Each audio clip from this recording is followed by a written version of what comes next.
जय हिंद साथियों। उम्मीद करता हूं कि आप लोगों की तैयारी बहुत ही अच्छी तरीके से चल रही होगी। साथियों, आज इस वीडियो में बताने वाला हूं कि जब मैं इंडियन आर्मी का एग्ज़ाम दिया था पिछली बार, तो मेरी परीक्षा में क्या क्या पूछा गया था, क्वेश्चन कौन कौन से क्वेश्चन पूछा गया था। आपका बहुत सारा कमेंट आ रहा था कि पेपर का लेवल कैसा आएगा, हार्ड आएगा, मीडियम आएगा, कठिन आएगा, आसान आएगा। तो दोस्तों, आज मैं क्वेश्चन को ही बता दे रहा हूँ कि क्या क्या क्वेश्चन मेरे शिफ्ट में पूछा गया था। हालांकि उसका जो कि आंसर की नहीं होती है, पर मुझे कुछ क्वेश्चन याद है, तो वही क्वेश्चन आपके सामने रख रहा हूँ। तो साथियों, जितना मैं बताऊंगा उतना क्वेश्चन का समझ लीजिए कि आपको उत्तर आ रहा है, तो आप लोग की तैयारी बहुत ही अच्छी है और आप अच्छे दिशा में जा रहे हैं। तो साथियों, जल्दी से वीडियो को लाइक कर दीजिए और चैनल को सब्सक्राइब कर लीजिए। ऐसा ही इंपॉर्टेंट वीडियो आपको मैं जरूर देने वाला हूँ। तो चलिए दोस्तों, हम वीडियो को शुरू करते हैं। और क्या प्रश्न आया था दोस्तों, पहले हम मैथ की बात करने हैं और मैथ में आपको क्या क्या पढ़ना है। दोस्तों, आया था मेरे जो कि मैथ वाले में पूरक कोण, पूरक कोण आया था कि सबसे पहला हमारा क्वेश्चन था कि पूरक कोण। आपका एक कोण दे दिया था 70 अंश, 90 अंश, 80 अंश। ये इसमें दिया था कि इसमें से कौन सा पूरक अंश है, तो कौन सा पूरक कोण है। तो आपको पता होना चाहिए पूरक कोण जिसका मान 90 अंश होता है वैसा। तो मैं दोस्तों उत्तर नहीं बताऊंगा प्रश्नों का, वीडियो ज़्यादा लंबी हो जाएगी, आप लोगों को उतना समय भी नहीं है। तो आप लोग क्वेश्चन बस समझिएगा कि कौन कौन सा क्वेश्चन आया था। तो पूरक कोण दिया था, तो आपको संपूरक कोण भी पढ़ना है। तो पूरक कोण और संपूरक कोण 80 अंश, 180 अंश और 90, 180 अंश होता है संपूरक कोण और 90 अंश होता है हमारा पूरक कोण। तो आप लोग ध्यान दीजिएगा, ऐसा क्वेश्चन मैथ में आया था। फिर उसके बाद आया था काम समय में। क्या क्वेश्चन आया था कि मान लीजिए रमेश कुछ 5 दिनों में एक घर बनाता है, तब उसके साथ एक और मोहन आ जाता है तो मिल जाता है, तो दोनों मिलकर 10 दिन में घर पूरा कर देंगे। तो बताइए उन लोगों ने अलग अलग काम कितना किया है। नॉर्मल नॉर्मल ऐसा क्वेश्चन, इस तरह से काम समय वाला क्वेश्चन आया था, आप लोग कर लीजिए। और एक उसी में बारी बारी वाला भी क्वेश्चन आया था, तो थोड़ा सा लेवल उठाएगा तो बारी बारी वाला भी आपसे पूछ लेगा कि पहले दिन रमेश इतना काम करता है, फिर रमेश काम छोड़ देता है, तो दूसरे दिन मोहन आके काम को पूरा करता है। तो बताइए काम पूरा कितने दिन में खत्म होगा, ऐसा क्वेश्चन आपसे बनेगा। तो ये क्वेश्चन आपसे पूछेगा। फिर दोस्तों आपको एक फ्रैक्शन दे देगा, जैसे कि आपको देगा 5/100 यानी 5/100। इसको आप फ्रैक्शन में चेंज कीजिए, तो आपको भिन्न में बदलना होगा। तो आप इस सॉरी हाँ, इसको प्रतिशत में बदलिए। आपको दे देगा जैसे कि 5/100, तो आपको बोल देगा कि इसको प्रतिशत में बदलिए। तो आप उसको प्रतिशत में बदलेंगे, पूरा उसका जितना पॉइंट जाएगा, पॉइंट से ले जाके आपको उसका उत्तर देखना होगा पूरा एकदम लास्ट तक। आप फिर या तो आपको दे देगा फ्रैक्शन दे देगा, और आपको बोल देगा कि इसको जो कि डेसिमल में बोलिए, यानी दशमलव में उसको बदलिए, ऐसा भी आपको देगा। तो ऐसा क्वेश्चन करना। फिर उसके बाद आपको क्या करना कि छोटा छोटा मात्रक दे देगा कि इतना 5 हाँ, आपको दे देगा कि जैसे 9/18 को 9/18 मीटर प्रति सेकेंड को आप किलोमीटर प्रति घंटा में बदलिए। तो आप उसको बदल दीजिएगा। आपको पता होगा किलोमीटर प्रति घंटा में बदलने के लिए क्या करते हैं, चाल में क्या करते हैं, 18/5 से गुणा करते हैं। तो उस तरह से क्वेश्चन आएगा, या तो किलोमीटर प्रति घंटा वाला मात्रक का कुछ डाटा देगा और आपसे बोलेगा कि मीटर प्रति सेकंड में उसको बदले, ऐसा क्वेश्चन आपसे पूछेगा। फिर आपको x बराबर कोई मान दे देगा और दे देगा x square plus 2x plus 3x x। तो x का कोई मान दे देगा कि x बराबर इतना है, तो इसका मान कितना होगा। तो x का मान आप लोग रख के उसमें कर देंगे तो वो सारा निकल जाएगा।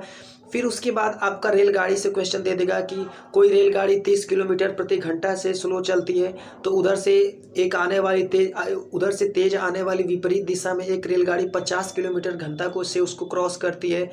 तो तो दोनों के बीच की दूरी क्या होगी, ऐसा क्वेश्चन आपसे पूछेगा। सिंपल सिंपल क्वेश्चन आप कर लीजिएगा। और हाँ, दशमलव का जोड़ आपसे पूछेगा, बहुत ही जगह पे पॉइंट पॉइंट देके दशमलव का जोड़ आपसे पूछ देगा टाइम आपका लेने के लिए। तो वो दशमलव का जोड़ वैसा मैथ में है।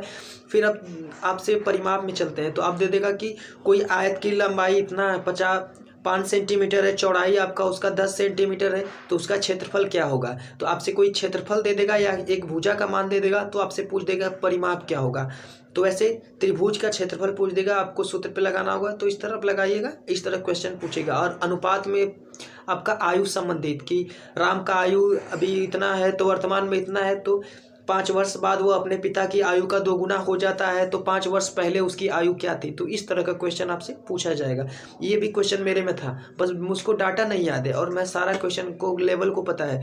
आपसे दे देगा साधारण ब्याज। साधारण ब्याज आपका क्या रहेगा, उसमें आपका रेट दे देगा, टाइम दे देगा और मूलधन दे देगा। तो आपसे पूछेगा कि इतना समय का इतना परसेंट दर से आप इतना परसेंट हमारा जो कि मूलधन है, तो आपका क्या हो जाएगा, जो कि साधारण ब्याज।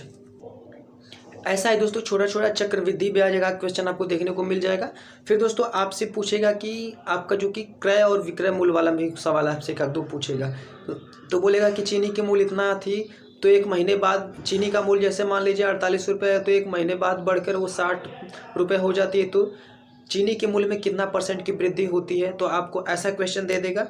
फिर आपको उसमें दे देगा कि ऐसा ही क्वेश्चन देगा, थोड़ा थोड़ा बस लेवल ज़्यादा नहीं रहेगा, इसी क्वेश्चन पे देगा। फिर चलिए आगे देखते हैं। साथियों मैथ की जानकारी आपको मिल गई। अब चलिए अब जीके के बताते हैं कि जीके में आपको से क्या पूछ सकता है ज़्यादा। देखिए दोस्तों, हमसे हमारे जो कि शिफ्ट हुआ था ना, उसमें 3 क्वेश्चन सिंधु घाटी सभ्यता से पूछा था। सिंधु घाटी सभ्यता से पूछ देगा, और उसमें सिंधु घाटी सभ्यता मोहनजोदड़ो का अर्थ क्या था, ऐसा क्वेश्चन पूछेगा। सिंधु घाटी सभ्यता में पहिए का आविष्कार कब हुआ था, ऐसा क्वेश्चन पूछा गया कि आग का आविष्कार कब हुआ था, ये सब क्वेश्चन आपसे पूछ देगा। फिर उसके बाद आपको क्या पूछेगा, इतिहास में जाएंगे तो आपको वेद पूछेगा कि वेद में जैसा क्वेश्चन आपसे पूछेगा कौन सा वेद जो है कि जादू टोना के लिए है, कौन सा वेद का संबंध संगीत से है, अब वेदों की संख्या कितनी होती है, वेद में कितने सूक्त होते हैं, तो ऐसा क्वेश्चन आपसे पूछेगा। तो आप लोग इसको पढ़ लीजिएगा, बेसिक क्वेश्चन है ये सब। और मैं इसका उत्तर तो नहीं बताऊंगा क्योंकि ज़्यादा टाइम लग जाएगा, वीडियो लंबी हो जाएगी। आप लोग इसको ऐसा क्वेश्चन कर लीजिएगा। फिर दोस्तों आपसे युद्ध को पूछ लेगा कि भारत पाकिस्तान की युद्ध कब हुआ था, पहला युद्ध कब हुआ था, भारत चीन युद्ध कब हुआ था, तो ऐसा युद्ध वाला आप पढ़ लीजिएगा। बहुत ही इंपॉर्टेंट क्वेश्चन है ये सब। फिर आपसे दिवस पूछ लेगा। अभी आपका चल रहा है जो कि अप्रैल चल रहा है, तो इससे पहले वाले महीने का आप लोग दिवस याद कर लीजिएगा। अभी फरवरी वाला भी आप याद कर लीजिएगा। फरवरी आप लोग देखते हैं कितना ज़्यादा उसमें दिवस था, तो फरवरी वाला भी याद कर लीजिएगा, और मार्च वाला भी याद कर लीजिए। जैसे पूछ देगा महिला दिवस कब मनाया जाता है, तो आप लोग इस तरह से आप ऐसा क्वेश्चन आपसे पूछेगा, तो ये दिवस वाला याद रहना चाहिए। फिर दोस्तों उससे पूछेगा खेल खिलाड़ी से संबंध में आ जाएगा, स्टैटिक में आएगा, तो पूछेगा इस खिलाड़ी का किससे संबंध है। जैसे नीरज चोपड़ा का पूछ देगा किससे संबंध है, क्रिकेट से, भाला फेंक से, एथलेटिक्स से, ऐसा क्वेश्चन आपसे पूछ देगा, खिलाड़ियों से संबंध। या फिर खेल दे देगा कि ये खेल से कौन से खिलाड़ी संबंधित है, ऐसा क्वेश्चन आपसे स्टैटिक में पूछ देगा। फिर आपको देशों का जो कि आपका देश दे देगा, आप बोलेगा पाकिस्तान का जो कि राष्ट्रीय खेल क्या है, तो पाकिस्तान का राष्ट्रीय खेल पूछ सकता है, ऐसे कोई और देश का राष्ट्रीय खेल पूछ सकता है, तो वैसे बताना। फिर खिलाड़ियों की संख्या आपसे पूछेगा कि कबड्डी में कितने खिलाड़ी होते हैं, खो खो में कितने होते हैं, रग्बी फुटबॉल में कितना होते हैं। क्रिकेट और फुटबॉल में बहुत कम पूछेगा क्योंकि वो सबको नॉर्मल पता होता है, तो थोड़ा सा लेवल में क्वेश्चन पूछेगा, थोड़ा सा अंदर वाला पढ़िएगा आप लोग। ऐसा टाइप का क्वेश्चन पूछा था हमारे अंदर। फिर दोस्तों उसके बाद आप देशों की राजधानियाँ जरूर याद कर लीजिएगा, कुछ इंपॉर्टेंट देशों की राजधानियाँ। और करंट अफेयर्स में अब जो देशों का मिशन हुआ था ना, कि सब बचाओ मिशन हुआ था, इजराइल वाले जब युद्ध हो रहा था उसमें भारत में जो लाए गए थे वो अपना भारत के नागरिक, तो उसमें से कुछ क्वेश्चन वैसे भी आप लोग बना के पूछ लेगा। फिर चलिए हम लोग देखते हैं फिजिक्स वाले। फिजिक्स बहुत इंपॉर्टेंट है, उसमें से पूछेगा कि आसमान में जो तारे टिमटिमाते हैं, तो तारे का टिमटिमाना कौन सा कारण है, प्रकाश का कौन सा कारण है, आपसे ये पूछ लेगा। आकाश नीला क्यों दिखाई देता है, ऐसा क्वेश्चन पूछेगा। फिर आपसे पूछेगा कि लेंस में आपसे पूछ देगा कि लेंस में गाड़ियों में लेंस में आपके टार्च में पूछ देगा कि टार्च में कौन सा लेंस लगा होता है, आपकी आंखों में कौन सा लेंस लगा होता है, ऐसा जो कि लेंस से क्वेश्चन पूछेगा। तो इस तरह से क्वेश्चन आप लोग ध्यान रखिएगा। दर्पण से पूछेगा कि गाड़ियों की जो शीशे होते हैं उसमें कौन सा दर्पण होता है, और जो आप सेविंग करते हैं तो उसमें कौन सा दर्पण होता है, पक्का ये सब क्वेश्चन पूछेगा। और दोस्तों जो मैं क्वेश्चन बता रहा हूँ अगर आपको याद होगा तो आप लोग बहुत ही अच्छी दिशा में पढ़ाई कर रहे हैं। दोस्तों ऐसा ही सेम क्वेश्चन लेवल रहेगा, जिस दिन आप लोग पेपर दे के आएंगे उस दिन आपको याद आएगा कि नहीं ऐसा ही क्वेश्चन आया था। फिर आपसे कोई मात्रक देता है, जैसे ऊर्जा का मात्रक दे देगा, तो ऊर्जा का मात्रक क्या होता है। फिर आपका कोई उसका सूत्र दे देगा, उसको पूछना है पानी का परमाणु भार मतलब क्या होगा, ऐसे पूछ देगा केमिस्ट्री में जाके। फिर और केमिस्ट्री में सूत्र आप लोग बहुत जरूर याद करिएगा। धावन सोडा का पूछ देगा, खाने का सोडा का पूछ देगा, प्लास्टर ऑफ पेरिस का पूछ देगा, जैसे कि आपका सूत्र जिप्सम का पूछ देगा, या फिर आपका जिंक सल्फेट का पूछ देगा। फिर पूछ देगा आपसे जंग क्यों लगता है, तो ऐसा क्वेश्चन आपसे पूछेगा। और बायो में आप लोग देख लीजिएगा, बायो बहुत ही आसान पूछा जाता है। तो इस तरह टाइप का दोस्तों हम जो कि एग्जाम में क्वेश्चन पूछा था, और इस टाइप का क्वेश्चन आपको पढ़ना है, और ज़्यादा अंदर नहीं पढ़ना है, स्मार्ट वर्क करना है, आपको स्मार्ट तरीके से पढ़ना है। तो दोस्तों जानकारी कैसी लगी वीडियो में जरूर बताइएगा, अगर कोई भी आपका डाउट हो तो कमेंट बॉक्स में जरूर कमेंट कीजिए। तो चलिए साथियों मिलते हैं नेक्स्ट वीडियो में, तब तक के लिए सभी साथियों को जय हिंद, अपना ध्यान रखिए।